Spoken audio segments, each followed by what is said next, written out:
ఇప్పుడు నేను 10 వల్ల ఆపాను.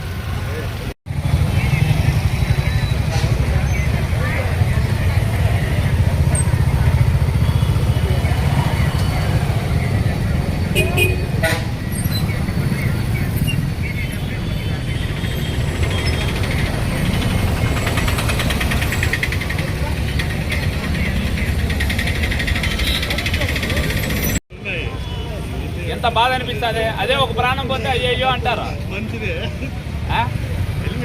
ఈ రోడ్డు మీద ఎక్కడ పడినా ఎవడు కూర్చున్నా కింద పడిపోయి చనిపోతారు. కనీసం ఏదైనా ఒక ఫ్రాక్చర్ అయితే మెదడు కంటేనే ఒక 7-8 లక్షలు ఖర్చు అవుతుంది. మేము అవేర్నెస్ ఎంత కల్పించినా కాదు, మేమే అరిచిపోతాము. ఏదో సరేగా ఒక 2 రూపాయలు పైన కట్టుకొని పోతారు. కానీ మళ్ళీ మరి ఎన్ని రోజులని చెప్పాలి, ఎన్ని సంవత్సరాలని చెప్పాలి. నేను అనుకోవాల్సింది ఎవరైనా మనగా వచ్చి దయచేసి అందరూ కూడా హెల్మెట్ పెట్టుకోవాలి. లేకపోతే ఫైన్ వేయాల్సి వస్తుంది. మనం జనవరి 15 మళ్ళీ ఫైన్ వేస్తారు. మళ్ళీ కట్టుకోవాల్సి వస్తుంది. హైవేలోనే వేస్తాం.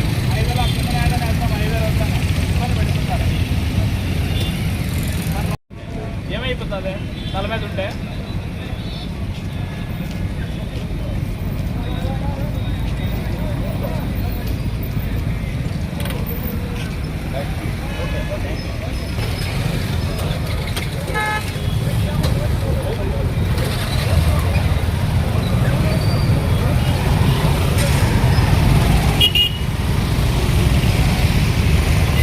పలమనేరు మరియు గంగవరం మండల ప్రజలకి నమస్కారం. మేము ఎన్నో సంవత్సరాలుగా రోజులుగా కూడా చెప్తా ఉన్నాం, దయచేసి హెల్మెట్ ఎవడైతే ద్విచక్రం వాడతారో అందరూ కూడా హెల్మెట్ వాడండి అని చెప్తా ఉన్నాం, అవేర్నెస్ కల్పిస్తూ ఉన్నాం. అయినప్పటికీ కూడా చాలా నిర్లక్ష్యంగా 2 వీలర్లో వెళ్ళేటప్పుడు హెల్మెట్ వాడకుండా వెళ్తా ఉన్నారు. ప్రజలకు మా విజ్ఞప్తి ఏమంటే, మా విన్నపం ఏమంటే, దయచేసి అందరూ కూడా హెల్మెట్ వేసుకొని పక్కనే ఇల్లుంది దగ్గరే అని అనకుండా బాధ్యతగా తీసుకొని హెల్మెట్ ధరించాలని ప్రజలందరినీ కోరుకుంటున్నాను.